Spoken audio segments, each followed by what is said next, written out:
Hi, welcome back. So we are in chapter 1, introduction, and that is the last section to discuss analysis. Now, basically, as we have mentioned earlier on, the major focus of this book material is analysis from the start to the end. Now, before I introduce you to the important pillars of analysis, I wanted to show you the picture that you see on the screen. Before I try to explain what is it all about, I wanted to tell you it took me a really long time to put this work together in a very organized manner, avoiding all the overwhelming, misleading kind of information in many of the available material. So I hope my conclusion can help you to find your intuition at the end. First of all, I want to show you the first step. In the previous book, Research from the Start to the End, we actually looked at how to conduct research. And the outline and a component of that book, we've seen how to look at the research structure, the design, the framework, the method,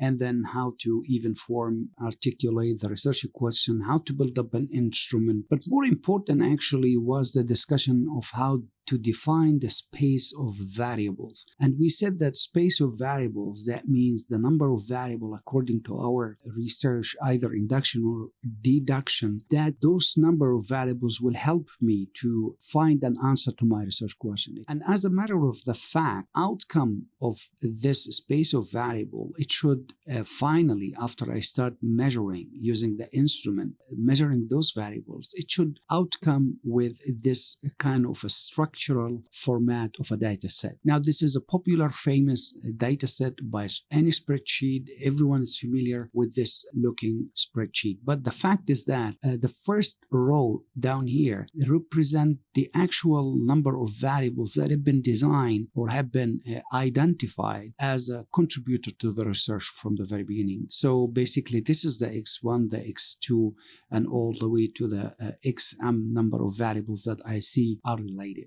And of course, later on, I start to measure their values and select as many subjects as I like. Now, the outcome of this data set should finally be entered into some kind of a process to spell out this beautiful graphic and table and summaries of numbers that can help you to explain or describe what is going on with this data set. And as a result, outcome of this graphical and table presentation of summary, you are able to finally introduce an answer backed up by fact and based on scientifically sounded procedures. Now, technically speaking, I'm going to show you how analysis as a terminology come into play in this image. First of all, after I separate this research procedures that we learned in the previous book, from the stage of identifying the space of variables to the stage of introducing this data set, a format structural data set, these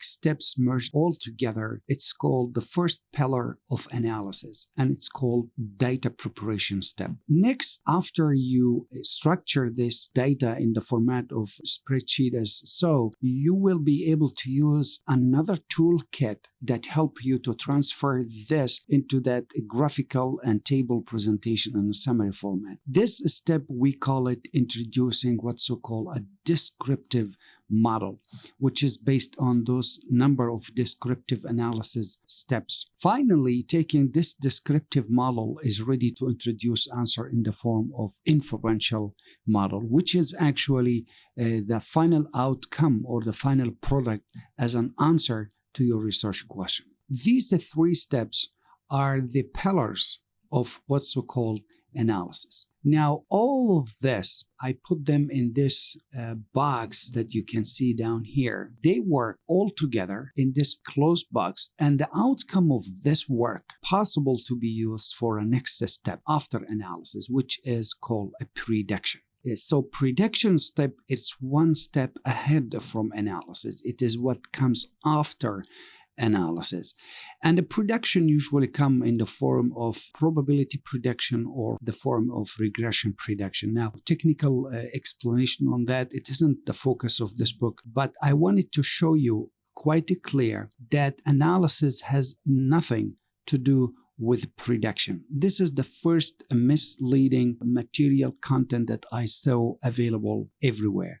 that usually people mix the concept or the task of analysis with the task of prediction. Unfortunately, I could see that through the word of a probability. Usually, whenever I hear statistical analysis or analysis, it is always related to the word of probability, whereby the fact is that probability has nothing to do with analysis. Probability is only the work or one of the outline about prediction and event in the future. That's why I wanted to say the focus of this book to teach you all the skills to transfer from the space of a variable to the stage of introducing answer to your research question through these three pillars, from preparing your data to describing the data to inferential, the descriptive model. So once you do that, it means you have accomplished analysis for your data and you were able to introduce answers. Now, the steps for preparation, as we said, in terms of logging or preparing and cleaning, will be the next chapter discussion. Then we will be looking at the descriptive model. What are the available tools that we can use actually to introduce this kind of model? Finally, we will look at the inferential model, which focus on how to test the result, which is in the form of testing your hypothesis. And this work